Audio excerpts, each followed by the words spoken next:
السلام عليكم ورحمة الله وبركاته. أهلا بكم في كورس جي بي زون لأطباء الامتياز والتكليف. معاكم محمود ربيع، أنا دكتور تكليف في الفترة الحالية، خريج كلية طب جامعة عين شمس. إن شاء الله بإذن الله الكورس هيحطنا على أول الطريق علشان نكون جي بي أو ممارس عام شاطرين بإذن الله. الجي بي زون أو الزون دي أو الفترة دي اللي هي ما بين فترة الكلية وأنت طالب وفترة استلام النيابة بتاعتك أو استلام التخصص بتاعك، ودي بينقسم لفترتين: فترة الامتياز اللي هي سنتين، وفترة التكليف اللي هي غالبا بتبقى سنة. في الفترة دي بيبقى علينا ضغوط كتيرة لأننا خلاص اتخرجنا فبقينا دكاترة، فكل اللي حوالينا بيبدأوا يسألونا عن أعراض، فعاوزين مننا تشخيص وعاوزين مننا نكتب لهم أدوية، لما يورونا روجيتات مكتوب فيها أسماء تجارية فعاوزين نعرفها. فده بيعمل علينا ضغوط جدا، فعشان كده ان شاء الله باذن الله في الكورس هنتكلم عن اشهر الامراض اللي بنشوفها في الوحده الصحيه، وازاي نشخصها وازاي نكشف على المرضى، وايه اشهر الادويه اللي موجوده في المرض وايه اشهر الاسماء التجاريه اللي موجوده في السوق. ودي اهم حاجه هنركز عليها في الكورس اللي احنا هنتكلم عن اشهر الاسماء التجاريه اللي موجوده في السوق. فسمي الله ويلا نبدا مع بعض الرحله. فان شاء الله باذن الله في اول فيديو عاوزين نتكلم عن حبه مواضيع هتفيدنا ان شاء الله في الفتره الجايه او هتفيدنا خلال الكورس بتاعنا. ان شاء الله في اول فيديو هنتكلم عن 4 موضوعات رئيسيه. اول موضوع معانا هو موضوع الروجيتا الطبيه، عايزين نعرف ايه مكونات الروجيتا الطبيه، ازاي نكتب روجيتا طبيه صح، وايه الاختصارات اللي موجوده في الروجيتا الطبيه. رقم 2 هنتكلم عن الاختصارات اللي موجوده على علبه الدواء، في بعض علب الادويه بيبقى مكتوب عليها اختصارات جنب اسم الدواء، عايزين نعرف معنى الاختصارات دي. رقم 3 عاوزين نعرف معنى او ازاي نستخدم التركيز اللي موجود على بعض علب الادويه، يعني مثلا علب ادويه مكتوب عليها 100 مللي جرام لكل 5 مللي، فعاوزين نعرف ازاي هنستخدم التركيز ده او معناه ايه او هيفرق معانا ازاي في الجرعات. رقم 4 لازم نعرف الادويه دي هل ينفع نكتبها للسيده الحامل ولا لا، يعني لازم نعرف الكاتيجوري بتاع كل دواء، نعرف الدواء ده ينفع يتكتب للست الحامل ولا لا، فده هيفرق معانا جدا في الشغل. فاول حاجه هنتكلم عنها هي الروجيتا الطبيه او الدراج بريسكريبشن. الروجيتا الطبيه بتتكون من 5 مكونات. اول مكون حاجه اسمها السوبرسكريبشن وده الجزء العلوي من الروجيتا. رقم 2 حاجه اسمها البريسكريبشن او الهيدر انفورميشن اللي هي بيانات قبل الروجيتا. رقم 3 الانسكريبشن اللي هو المحتوى الرئيسي بتاع الروجيتا. رقم 4 اللي هو السبسكريبشن تعليمات صرف الادويه. رقم 5 السيجنتشر. نبدا باول جزء معانا وهو السوبرسكريبشن او الجزء العلوي من الروجيتا، وده بيشمل بقى بيانات الطبيب، الاسم بتاع الطبيب، تخصص، الجهه اللي بيشتغل فيها، هل مثلا شغال في مستشفى كذا، في مستوصف كذا، في جامعه كذا، فبيكتب فيها جهه العمل. ولو المكان اللي بيشتغل فيه ليه شعار او هو ذات نفسه ليه براند او ليه شعار بيحطه جنب اسمه. في حاجه برضو تاني من ضمن السوبرسكريبشن او الجزء العلوي من الروجيتا اللي بيتكتب ار اكس او ار شرطه اللي بتتكتب قبل الادويه، دي اختصار كلمه ريسبي. ريسبي ديت كلمه لاتينيه، فالدكاتره دايما قبل الدواء بتكتب ار اكس او ار داش ار شرطه، فده الاختصار بتاع كلمه ريسبي او بمعنى وصفه طبيه، هي كلمه لاتينيه معناها وصفه طبيه، فخدوا منها اختصار الار اكس او ار شرطه. دي بتبقى موجوده قبل كل دواء او في او في بدايه الروجيتا كده نكتب ار اكس او ار شرطه ونبدا نكتب الادويه بتاعتنا ونكتب الاسماء التجاريه للادويه بتاعتنا. رقم 2 هي البريسكريبشن او الهيدر انفورميشن اللي هي بيانات قبل الروجيتا، دي اللي بنكتب فيها بيانات المريض، نكتب اسم المريض ونكتب سنه ونكتب التاريخ اللي كشف فيه. وبعض الدكاتره ودي حاجه يعني تدي ميزه ان هي بيكتب فيها الدايجنوزز، بيكتب في البريسكريبشن الدايجنوزز التشخيص اللي بناء عليه كتب الادويه دي بعض الدكاتره بيعملوها. وبرضك ممكن نضيف للجزء الفيتال داتا، يعني لو في العياده او في المكان اللي انت كشفت فيه على المريض قست له الضغط، قست له التمبريتشر، ريسبيراتوري ريت، اي فيتال داتا ممكن تضيفها برضو في جزء البريسكريبشن. نيجي لرقم 3 هو الانسكريبشن، ده المحتوى الرئيسي، دي الروجيتا نفسها، ده اللي بيكتب فيها اسم الادويه، ويفضل طبعا الاسماء التجاريه، عشان كده ان شاء الله في الكورس هنركز جدا جدا على الاسماء التجاريه اللي موجوده في السوق. رقم 2 بيكتب فيها تركيز الدواء. رقم 3 بيكتب فيها الشكل الدوائي، هل ده في شكل اقراص، في شكل كبسولات، في شكل دواء شرب، في شكل البوس، هنعرف دلوقتي معظم الاشكال الدوائيه اللي موجوده في السوق. وبيكتب فيه عدد الادويه، لو في دواء معين انت عاوز المريض يجيب منه عدد معين يعني علبتين او شريطين، فده بيتكتب في حته او بيتكتب في جزء الانسكريبشن جنب الدواء. نيجي بقى لاشكال الادويه واختصاراتها. نبدا اول جزء، الجزء الاورال او اللي بيتاخد عن طريق الفم. نبدا بالاقراص، التاب اللي هو الاقراص اختصار كلمه تابلت. عندنا بعد كده الكاب اللي هو كبسولات، السيرب اللي هو دواء الشرب، السسبنشن اللي هو الدواء المعلق اللي بيترج قبل ما يتاخد. بعد كده الدروبس، ولازم تحدد في الدروبس انت قصدك اورال دروب ولا اير دروب ولا اي دروب، على هيتاخد عن طريق ايه، الفم ولا العين ولا الاذن. بعد كده عندنا الاو دي تي دوت القرص اللي بيتحط على اللسان يدوب، وطلع منه شريط لاصق كده، حته لزقه بتتحط على اللسان تدوب لوحدها، فدي اختصارها او دي تي. نيجي للحقن الانجكشن، عندنا الاي في اللي هو الانترافينوس وريد، عندنا الاي ام اللي هو الانترا ماسكولار العضل، وعندنا السب كيو اللي هي الحاجات السبكوتينيوس اللي هي بتتاخد تحت الجلد زي حقن الانسولين. نيجي بعد كده الحاجات التوبيكال الموضعيه زي الاو اي ان تي اللي هو الانت دوت اختصار مرهم، والسي ار الكريم الجل. عندنا اللوشن، اللوشن دوت ليه اسم تاني في السوق عليه مسه. وعندنا السبري اللي هو البخاخ الموضعي. عندنا بعد كده الحاجات الموضعيه للعين والاذن، عندنا الاي دروب والاير دروب. عشان كده قلنا لازما نحدد هي اي ولا اير دروب. وفي اختصار تاني في حته الاي دروب والاير دروب، بيحطوا قبلها حرف الجي تي تي، مش هتلاقيه قوي منتشر بس يعني ايه، اعرفه برضو. بالنسبه للحاجات الانهيليشن او الاستنشاق، عندنا اي ان اتش اللي هو اختصار انهيلر، ده الحاجات اللي بتتاخد عن طريق البخاخ اللي هي اللي بتتجاب من الصيدليه. في النابولايزر اللي هو ان اي بي، لو الدكتور كتب نابولايزر جنب الحاجه يعني المريض محتاج يعمل جلسه بخار اللي بتتاخد بقى في الصيدليه او في الاستقبال، يعمل جلسه بخار ويضيف عليها الماده الفعاله او يضيف عليها الدواء، ويعمل جلسه بخار بقى لمده تلت ساعه نص ساعه، وهنتكلم عنها ان شاء الله.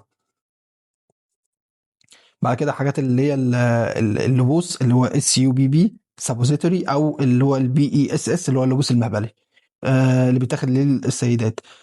بعد كده عندنا في اختصارات شائعه برضو بتتكتب في روجيتا زي الاو دي مره واحده في اليوم، بي اي دي مرتين، تي اي تي بثلاث مرات، كيو اي دي يبقى اربع مرات. في اختصار مهم جدا اللي هو البي او، بيري اورال، او بيتاخد عن طريق الفم، ده اختصار بيتكتب كتير في الروجيتا. نيجي للجزء الرابع من روجيتا اللي هو السبسكريبشن، ده الجزء اللي بيتكتب تحت الدواء اللي هو تعليمات صرف الدواء، او الدواء ده هيتاخد ازاي او هيتاخد قد ايه. وده اللي بيروح للصيدلي علشان يبدا يعلم للمريض على علبه الدواء، او ذات نفسه المريض هيقراه ويبدا ياخد الدواء بناء على التعليمات دي. ساعات بيبقى مكتوب تحت اسم الدواء ارقام، مثلا 1 في 3 في 7. دي معناها ايه؟ اول رقم دايما بيعبر عن عدد الاقراص اللي هياخدها المريض في المره الواحده. الرقم الثاني بيبقى يكون عدد المرات، عدد المرات في اليوم. يعني لو كتب 3 معناها اللي هو ياخد كل 8 ساعات، لو اتكتب مرة 2 هيبقى معناها كل 12 ساعة، لو اتكتب واحد هيتاخد مرة واحدة في اليوم. بعد كده الرقم الثالث ده بيعبر عن الديوريشن او الكورس بتاع الدواء. بعض المضادات الحيوية والانتيبيوتكس لما نكتبها بيبقى لها كورس 7 ايام 10 ايام، فالرقم الثالث دايما بيعبر عن الديوريشن او الكورس بتاع الدواء. يعني مثلا مثال 1 في 3 في 7، معنى كده دي ترجمتها لو انت شفتها على اي روجيتا معناها قرص واحد 3 مرات في اليوم لمده 7 ايام. ممكن تكتب الطريقتين جنب بعض، يعني تكتب 1 في 3 في 7 كده توضح قرص واحد 3 مرات في اليوم لمده 7 ايام. اما لو هتكتب حاجه واحده الافضل ان انت تكتب بالعربي عشان كل الناس تفهمها، عشان مش كل الناس عارفه الاختصارات. فيبقى تكتب كده بالعربي قرص واحد 3 مرات في اليوم لمده 7 ايام. عاوز تكتب 3 مرات في اليوم كل 8 ساعات كل 12 ساعه عادي براحتك، فالافضل ان انت تكتب بالعربي. وبعد كده تحدد بقى الدواء دوت هيتاخد قبل الاكل ولا بعد الاكل. دي معلومه هيسالك عليها المرضى كتير، الدواء ده اخده قبل الاكل ولا بعد الاكل ولا في وسط الاكل. فده اختصار بالنسبه للارقام اللي بتتكتب تحت الادويه اللي هو 1 في 3 في 7، دي بيبقى عدد الاقراص الاول، بعد كده عدد المرات، بعد كده مده الكورس او الديوريشن او الكورس بتاع الدواء. نيجي رقم 5 هو السيجنتشر دوت امضه الطبيب. دي مهمه جدا لو انت شغال في مكان والروجيتا دي بيستخدمها اكتر من دكتور، ودي هيبقى هنقابلها في الوحده الصحيه. الوحده الصحيه هي الروجيتا بتاعت الوحده الصحيه هي روجيتا واحده، بيستخدمها كل الدكاتره اللي موجودين في الوحده الصحيه. فانت لازم في تحت تمضي باسمك انت عشان نعرف مين اللي صرف الدواء ده، مين اللي كشف على المريض. فانت لازم تمضي في تحت باسمك انت علشان نعرف مين اللي كشف ومين اللي صرف الادويه دي او مين اللي كتب الادويه دي. في بتبقى جزء من الروجيتا السيجنتشر او الامضه بتاعتك. وده هيبقى الشكل النهائي للروجيتا. تحت فوق بيبقى عندنا السوبر سكريبشن اللي هو بيتكلم عن الدكتور اسمه والتخصص بتاعه وجهة العمل واسمه دوت، والار اكس او الار دي جزء من السوبر سكريبشن. بعد كده عندنا البريسكريبشن ده بيتكلم عن بيانات المريض. بعد كده الانسكريبشن، بعد كده السبسكريبشن اللي احنا قلنا عليه اللي هو الدواء هيتاخد قد ايه في اليوم والكورس بتاعه قد ايه. بعد كده عندنا السيجنتشر امضة المريض. نيجي ليه تاني جزء هنتكلم عنه النهارده، هو الاختصارات اللي بتبقى موجوده جنب اسم الدواء. على بعض علب الادويه هتلاقي مثلا زي داي مايكرون هنا في المثال جنبه ام ار. اختصار ايه ام ار دوت؟ لازم نفهم الاختصارات دي. الاختصارات دي هتفرق معانا في الجرعات. بالنسبه لاول مجموعه من الاختصارات، الشركه علشان تخلي المريض ياخد جرعات اقل زودت الماده الفعاله، خليتها تشتغل لفتره اطول، زودت الديوريشن اوف اكشن بتاعها، وبالتالي قللت الدوزز او عدد الجرعات اللي المريض هياخدها. فاول مجموعه من الاختصارات ده الخلاصه بتاعتها، ديوريشن اعلى يعني تشتغل لفتره اطول وبالتالي جرعات اقل. فهتلاقي مثلا ادويه مكتوب جنبيها ام ار او موديفايد ريليز، معناها ان الدواء دوت هيشتغل لفتره اطول، وبالتالي بدل ما كنت بتدي منه 3 مرات في اليوم هتدي منه مره واحده بس في اليوم. زي مثلا داي مايكرون ام ار، يعني معناها كلمه ام ار يعني الدواء ده هيشتغل لفتره اطول، يعني جرعه اقل.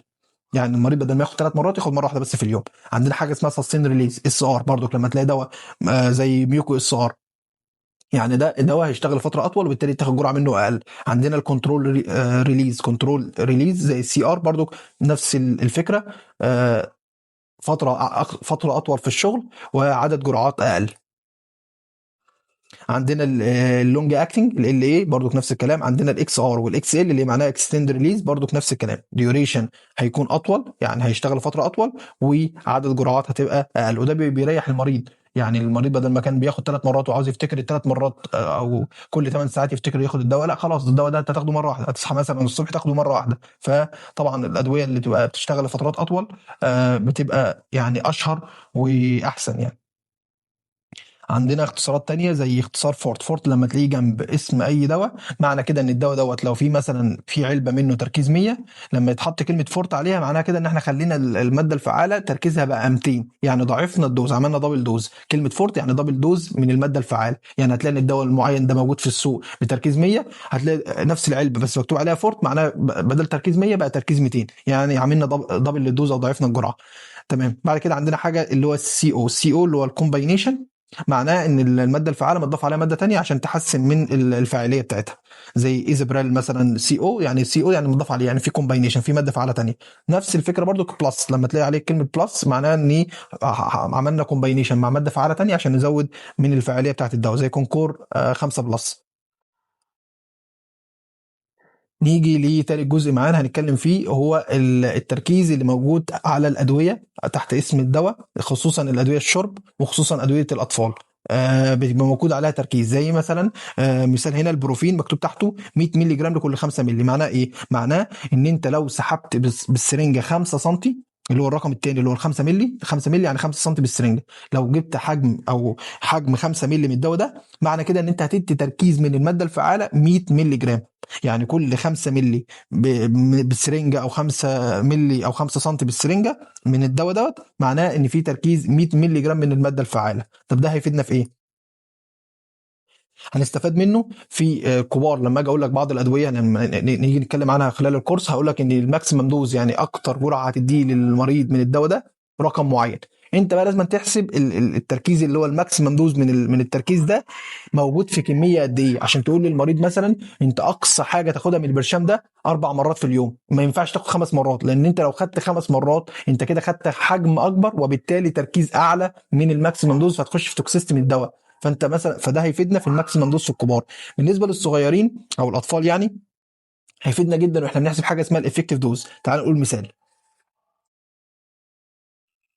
بالنسبه للافكتيف دوز لبعض الادويه للاطفال، في بعض الادويه للاطفال هقول لك الافكتيف دوز بتاعها مثلا لازم تدي للطفل دوت عشان تجيب اعلى تاثير او اعلى فاعليه او اعلى نتيجه للدواء، لازم تدي 10 مللي جرام لكل كيلو جرام في اليوم. يعني كل كيلو جرام من وزن الطفل هتدي عليه 10 مللي جرام. فانت تبدا وبعد كده تسال انت الام مثلا عن وزن ابنها، او انت مثلا في ميزان في العياده فتبدا توزن الطفل، وزنت الطفل طلع 10 كيلو، معنى كده انت 10 كيلو وانت عارف ان الافكتيف دوز من الدواء ده 10 مللي جرام لكل كيلو جرام في اليوم، خلاص يبقى 10 في 10 ب 100، يعني كده 100 مللي جرام. يعني انت الافكتيف دوز عشان تجيب اعلى نتيجه واعلى تاثير او اعلى فعاليه للدواء ده لازم تدي للطفل 100 مللي جرام من الدواء ده. هتبدا تبص مثلا مثال زي اللي احنا قلناه زي البروفين مكتوب عليه 100 مللي جرام لكل 5 مللي، يعني انت لو اديت 5 مللي بالسرنجه او 5 سم، معنى كده ان انت هتدي ال 100 مللي جرام اللي انت اوريدي انت محتاجهم، وهي دي الافكتيف دوز. تمام. فده بيفيدنا في حساب الافكتيف دوز، اللي انت تحسب تعرف قد ايه الكميه اللي هتديها عشان تدي التركيز اللي انت محتاجه او التركيز اللي هيجيب لك اعلى تاثير. فده فكره الافكتيف ايه دوز. ليها معادلات حسابيه وامور مش ما تعقدش نفسك بيها، الدنيا بسيطه، هي سهله قوي، هي بس تفهم بس ان اول رقم ده التركيز، والرقم الثاني ده معناه الحجم اللي فيه التركيز ده. خلاص بقى انت اعرف التركيز اللي انت محتاج تديه وموجود في حجم قد ايه عشان تدي الحجم ده للمريض بتاعك. نيجي للجزء الرابع وهو تصنيف الادويه على حسب تاثيرها في الحمل. لازم كل دواء نعرف ايه الكاتيجوري بتاعه وهل ينفع اديه للست الحامل ولا لا. وفي ادويه هقول عليها مثلا كاتيجوري اكس، يعني دي ادويه ممنوعه بتاتا تديها للست الحامل، فانت لازم تعرف ايه معنى الكاتيجوري. وفي كاتيجوري معينه لازم تبقى عارف ايه هي الادويه اللي موجوده فيها، زي كاتيجوري اكس وكاتيجوري اي، لان كاتيجوري اي هنتكلم عنها دلوقتي هي الحاجات الامنه اللي هتديها للحامل. ففي كل مرض لازم تعرف ايه الحاجات الامنه اللي هتديها للست الحامل، وايه الحاجات الاكس او الكاتيجوري اكس اللي ممنوع تديها للست الحامل. تعال نتكلم عن هم 5 كاتيجوري هنتكلم عنهم. اول حاجه اللي فيها ايه او الكاتيجوري ايه، ده معناه ان انا جربته على الحيوان طلع ما فيش ريسك، وجربته على الانسان طلع ما فيش ريسك. خلاص، فالانسان ما فيش ريسك والحيوان ما فيش ريسك، فخلاص الدراسات اثبتت ان الدواء ده امن اثناء الحمل، فخلاص ممكن تديه للست الحامل. وده زي مثال لي الفيتامين اللي بنديها للست الحامل اثناء فتره الحمل. فاحنا ماشيين بقى خلال الكورس هقول لك ان الدواء دوت الاسم التجاري الفلاني ده كاتيجوري ايه، يعني اديه للست الحامل عادي مش هيبقى فيه اي تاثير. اشهرهم مثلا لو انا عاوز ادي مسكن لست حامل هدي لها ايه، هدي لها الباراسيتامول، لان ده خلاص معروف اللي هو كاتيجوري ايه وامن اثناء فتره الحمل. بعد كده عندنا الكاتيجوري بي. كاتيجوري بي انا جربته على الحيوان طلع نو ريسك، برضو ما فيش ريسك على الحيوان دوت اللي هو مثلا ممكن يبقى فار حامل مثلا عشان اجرب مثلا تاثيره على الحمل وتاثيره على الجنين، فطلع نو ريسك ما فيش اي ريسك. بس بالنسبه للانسان ما فيش دراسات كافيه تقول لنا ايه تاثيره على الايه على الانسان او على الست الحامل، ما فيش دراسات كافيه. وبالتالي الدواء دوت يمكن استخدامه للست حامل، يمكن استخدامه ليه، لان كده انت جربته على الحيوان وطلع ما فيش ريسك على الجنين، بس انت اوريدي ما عندكش الدراسات الكافيه اللي تخليك واثق 100% ان الدواء دوت مش هيقع منه اي ريسك على الست الحامل. فغالبا بنستخدمه، بس برضه تبقى عارف ان ممكن يبقى فيه سايد افكت ليه، يعني ممكن يبقى سايد افكت. فكاتيجوري بي ممكن نستخدمه، بيستخدم عادي بشكل امن ودارج في السوق، بس تبقى عارف برضه ان ممكن يبقى فيه سايد افكت منه. مثال عليه بعض المضادات الحيويه زي الاموكسيسيلين.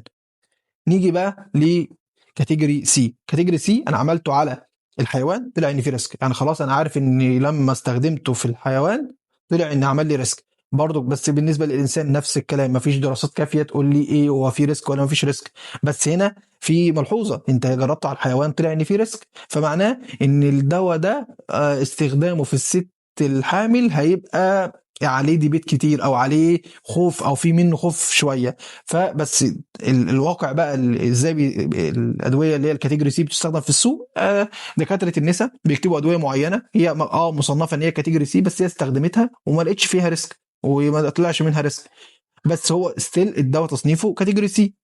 فمين الاشهر او اللي عارف الادويه دي او اشهر الادويه اللي هي في كاتيجوري سي ولكن تستخدم عادي لان ما فيش منها ريسك؟ دكاتره النساء. يعني احنا مش هنخش في الحته دي قوي لان هم كده عارفين ايه الادويه رغم اللي هي تصنيفها كاتيجوري سي، الا انه ممكن عادي استخدمها لان انا جربتها على مريض في العياده بتاعتي طلع ما فيش منه اي مشاكل.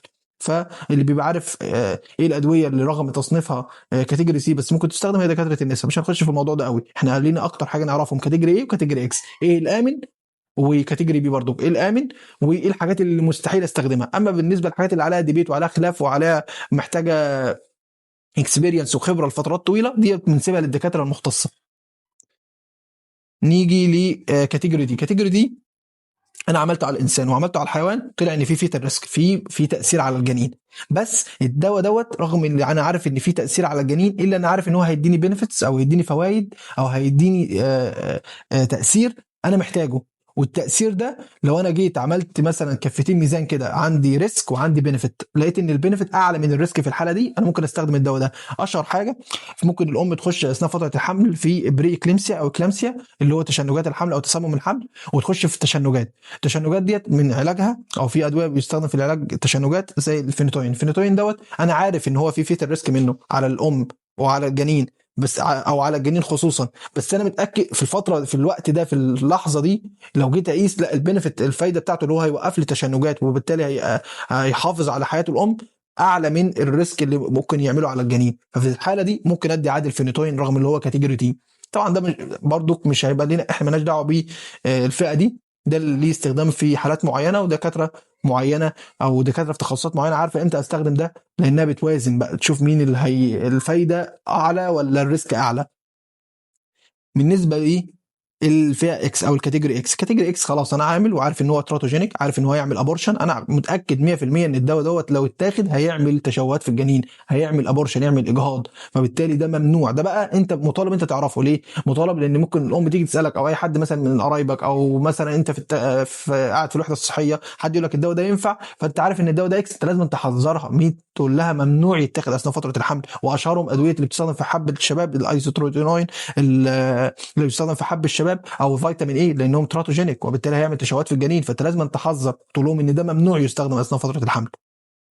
فانت مطالب ان انت تعرف ايه الكاتيجوري ايه وايه الكاتيجوري بي اللي هم الامنين اللي انت هتكتبه عادل الست الحامل، وايه الكاتيجوري اكس اللي هم ممنوع تكتبه بتاتا او لازم تحذر الام منه. كاتيجوري بقى السي والدي دول ليهم الظروف بتاعتهم وليهم الطريقه اللي هيكتبوا فيها او الطريقه اللي او الوقت المعين اللي هيكتب بيه دكتور معين في تخصص معين، هو عارف الحاجات اللي هيكتب امتى كاتيجوري سي او كاتيجوري دي. احنا ليه نعرف كاتيجوري ايه وكاتيجوري بي ونعرف ايه هو الكاتيجوري اكس. كده الحمد لله احنا اتكلمنا عن الروشته الطبيه، اتكلمنا عن الاختصارات اللي موجوده على علب الادويه، اتكلمنا عن التركيز اللي بيبقى موجود تحت اسم الدواء وازاي هنستفاد بيه ونحسب بيه الافكتيف دوز او الماكسيمم دوز في الكبار، واتكلمنا عن الكاتيجوريز المختلفه للادويه وتاثيرها على الحمل. كده ان شاء الله نقول الحمد لله ان احنا جاهزين ان شاء الله نبدا رحلتنا مع كورس الجي بي زون اللي هنتكلم فيه ان شاء الله عن اشهر الامراض اللي بنشوفها في الوحده الصحيه وبنشوفها في حياتنا اليوميه اثناء فترتنا واحنا شغالين كممارس عام او شغالين كجي بي، وايه اشهر الادويه اللي هنكتبها في الامراض دي، وايه اشهر الاسماء التجاريه ودي هنركز عليها جدا. كل ده كل مرض هقول لك ايه الاسم التجاري المشهور وايه الفئات بتاعته، ممكن اقول لك كمان برضو سعره وايه اشهر الادويه وايه اشهر اسم تجاري، ايه الاسم التجاري اللي بيجيب تاثير عالي جدا ومشهور ما بين الناس. كل ده ان شاء الله هنعرفه خلال الكورس. فيلا سموا الله ويلا نبدا مع بعض ان شاء الله الرحله ديت، باذن الله كلنا نستفيد وربنا ينفع بينا ونبقى دكاتره شاطرين ان شاء الله. السلام عليكم ورحمة الله وبركاته.